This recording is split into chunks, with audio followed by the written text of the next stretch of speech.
Hello everybody, here we are today talking about Utah HC, a team that's really struggling to be able to find a name for their second season. But before we get started with it, please make sure to subscribe if you're new to me or hockey, whatever the case may be. That being said, let's get on into it. So yes, I am back after a nearly 5-day hiatus. My wife's best friend came into town and she was in our guest bedroom, which is where I record stuff. But they got to hang out and have a good time, and that was cool too. And obviously we hung out as well. It was just kind of fun. But we are back to making videos, and in today's video we are talking about something that I think has been covered pretty extensively by a lot of other people in recent days. That is Utah's inability to get a team name. This is something that you kind of wanted for a little bit now, as things kind of seem to be slow and getting everything kind of finalized on all this. But there's just so many things that are kind of funny about all this, especially the fact that multiple names really did seem to get shot down for them. Utah Yetis is officially out of contention, which is unfortunate because it seems like that was the area they were going towards the most. But with the Utah Cooler slash whatever brand that does a lot of other things, I don't think that they were willing to kind of meet in the middle there and allow for Yetis to be a name. So the primary name, something that they really were leaning towards, is just not going to be able to be done. So one of the things that's kind of interesting besides that is a lot of the other names that they went out there and tried to do were also shot down. A couple of those I believe were Blizzard and Venom, and I'm not really an expert in the whole, I believe, DC universe, but Venom already being a popular villain and a character in movies and comic books and of course action figures and whatnot. You kind of figured that one was going to be a hard one to sell. And then also with Venom, what exactly would you try to do with a logo there? So I'm not totally surprised that one didn't work out. Blizzard, we talked about as well in the name proposition for the videos, or the video that I did about a year ago about the names that they listed in their fan poll thing. Was funny because, again, Dairy Queen, Blizzards, and whatnot, maybe they could do a partnership and have them be like a primary sponsor. But also I kind of wonder if that was actually an issue where Dairy Queen, behind the scenes or behind the scenes, ended up saying something like, yeah, no, we're not going to do that, kind of similar to what we saw with Utah, or Yeti, not Utah Yetis, and of course Yeti, as I'm getting a little bit jumbled there. But that does actually make me wonder if something like that happened. They just picked a lot of names that I think were interesting, but also had the ability to kind of get into that gray area where it was going to be a little bit harder to see if companies would bend a little bit in that regard, or see if some of these companies would actually, say, hey, no, that's our stuff, so stay away from it. But it does lead to another thing now where the team went out and did a poll and they put out 3 names. Wasatch was one of those names. Now, I don't know if that's actually a legitimate pronunciation of that, but it's supposedly like a mountain area, mountain range maybe, in Utah. And basically within a day, the team said, yeah, we're not going to use that. So a constant rotation of things not going their way, whether it's an inability to use team names or fans not really liking that option, so them throwing it out like 24 hours later, and it leaves them in a weird spot, but also a funny spot as well too, because I imagine a lot of Colorado Avalanche fans feel like that the Utah franchise is copying their homework and trying to change it up a little bit. With Yetis, of course, Colorado had the alternate Bigfoot logo, or Bigfoot foot, and then of course they are literally a mountain-esque logo with an avalanche kind of coming down it. So it is kind of interesting that Utah has gone towards 2 of those areas that are very similar to what we've seen with Colorado. But now it seems like there are 3 options that are going to be the final options before they run into any hurdles. The first one we know is definitely not going to be a hurdle that they would have to jump, Utah HC.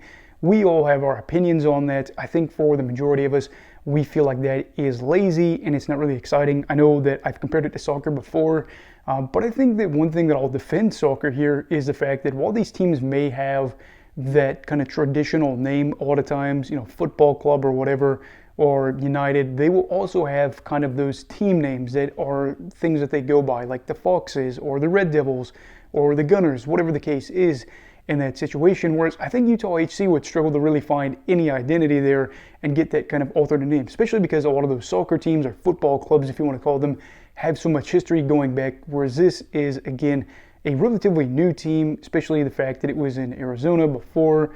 I know, again, of course, Winnipeg, Arizona to now, but in general, things kind of feel weird in that regard. Utah HC just seems so horrendous and hockey-esque, non-North American-esque. I don't know, I'm not too familiar with like MLS, but I would imagine hopefully that they would try to stay away from it, but I'm not too, well versed, so maybe I'm wrong and they kind of go down that route where they don't really have a lot of nicknames or whatnot. But of course, it leaves us with the final two options of Outlaws and Mammoth. Outlaws will be covering first. This one originally I wasn't too keen on because, again, when you have the image of what Utah and the people are like in Utah, you think of them as more of kind of a, black and white. And then, of course, that leaves us with the final two options of Outlaws and Mammoth. Outlaws is one that originally I wasn't too keen on because when you have the idea of people in Utah, you don't think of them really as outlaws. It seems like a state where it just seems very normal, I guess. It doesn't seem like anything really crazy goes on there. I don't know much about Utah. I've never been. But just from what you see online and whatnot, you just don't really imagine it being a lot of lawlessness, if you will. But somebody actually brought this to my attention in that video, talking about how in the 1800s they actually had a lot of outlaws there and a lot of famous outlaws. So I think that kind of learning about that a little bit more, it is unique. But I think two things: struggling to create a logo that isn't going to be corny, as well as the fact that you would have to educate people about the fact that, oh no, we used to have a lot of outlaws. We're also dealing with some of the memes that could come out from that, just again, based off what people think of Utah. So Outlaws is one that I've warmed up to just slightly, but I still don't feel like it's the right one to go with. Which leaves us with Mammoth, and Mammoth has been the name that I feel like I have liked the most, even when it was the original 12 names from the get-go. I have been leaning towards Mammoth the most. It is a unique team name. It is something that I think would fit with their colors pretty well with the baby blue, black, and white. And it's something that I think would be important for a side that isn't in the playoffs right now, that may not be there in the next year or so. Just kind of depends because they are kind of around that range, but also doesn't have a player or multiple players on that team that are going to probably be contending for things like the Hart, the Vezina, and of course the Rocket and whatnot, at least for right now. So if you want to be able to have a brand that is unique and attract that attention, I think Mammoth gives you that ability without having to change up too much and having a pretty unique name.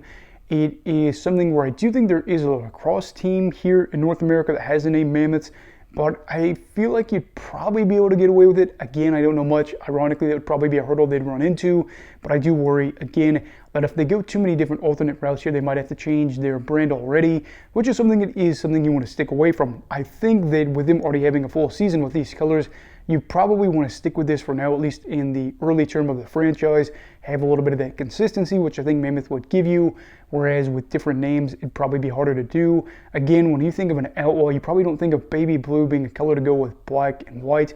Maybe you're thinking a little bit more, I don't know, maybe like browns and oranges and whatnot. Again, I think maybe more like that cowboy-esque image, but I don't think they want to go that route either. And then something like Utah Hive that I think has been thrown out there before too with the state flag. You wouldn't be able to do baby blue, black, and white probably. I think it'd be interesting, or Utah Stingers or something to come up with here. But again, then I think some kind of issues would arise with all that. So here we are again. Utah has seemingly run into multiple issues. They continue to stumble on issues, and I wouldn't be surprised if Mammoth actually became a problem there. So I want Mammoth. I feel like it's a little bit closer than what it was originally, but I also feel like Utah HC is getting closer and closer and closer to being a legitimate thing. I would just hope that their owner would understand, hey, that's just pretty much soulless. That seems very corporate-esque. It's about actually building a community and trying to do something here. But yeah, that's just kind of my 2 cents. What are your thoughts on the whole Utah naming issue? Do you think that they'll end up having to go with a completely new name out of the ones that were already listed? Or do you think they'll be able to kind of pick out of the final 3? Which one would you want and why? And which one do you think it'll be? Let me know down below in the comments. Also, please make sure to like this video if you enjoyed it. Subscribe if you're new. Everybody stay safe. Hey, have a great night. And go Hawk, you're red. Goodbye, Brigadiers and Brigadettes. This is your captain signing off. Have a great night.